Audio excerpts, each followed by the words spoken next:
July the 10th, 1943, 72 years ago today, I landed in Sicily, and on that beach in that picture right there. Now, this was no small operation. We had 3 different countries take part in this invasion, as we called it in those days, of Sicily, Italy. On our right, we had the 8th Army, which had just driven the Germans out of Africa. It was, the boss man was General Montgomery, who was very well known in those days. And we were actually attached to him, the Canadians. In the landing, the British were on our right, we were in the middle, and the Americans were on the left.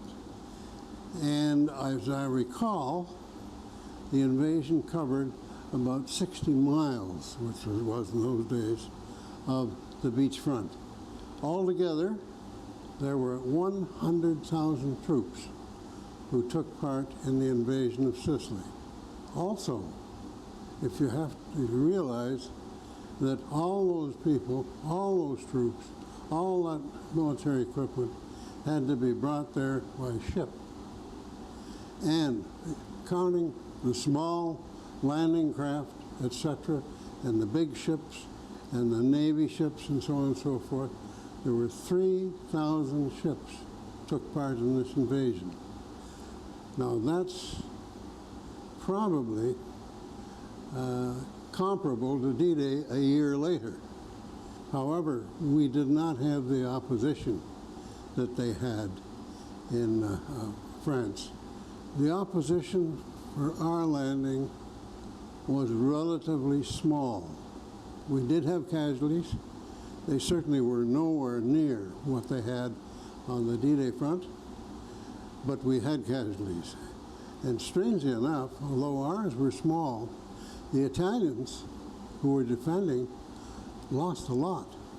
I was amazed to find one of my trips back there that they had constructed a memorial close to the beach, and the list of soldiers that were killed in that invasion was far larger than I ever thought it would be. We were very fortunate.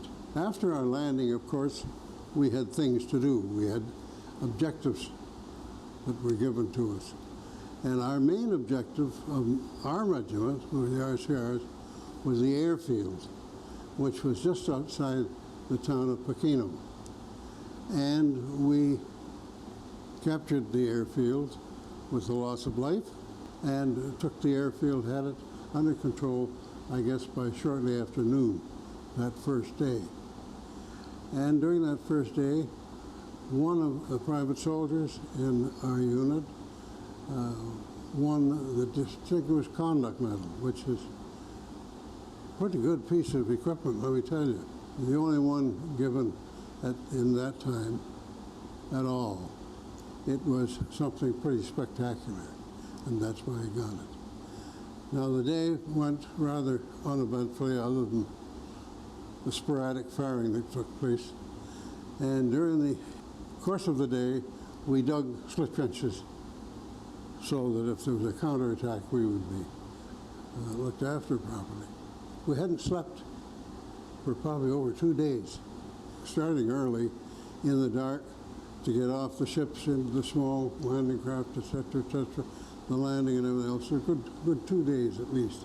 So we were pretty tired. However, when it got dark, the German aircraft came over trying to bomb the ships that were close to the shore. And all these ships, I can't tell you, there certainly weren't 3,000 that day, but I can tell you that there were more than I could ever count.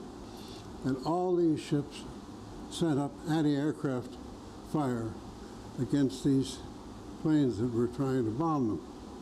It's dark. It's the biggest fireworks display I have ever seen in my life. You just can't possibly imagine. The sky was just covered with all kinds of flashes, rockets, balloons, the whole works. And we were all standing there with our heads up, looking at this in awe. And somebody said, "Oh, hell, it's going to rain." And I looked around and I said, "That's not rain, boys. Everything that goes up has to come down." With that, everybody got into their slip trenches and put their helmets on because all this stuff was dropping all over us. We did get a little sleep that night. Not a lot, but a little. And the next day started to move inland to Sicily. That's a capsule story of the first day, July the 10th, 1943.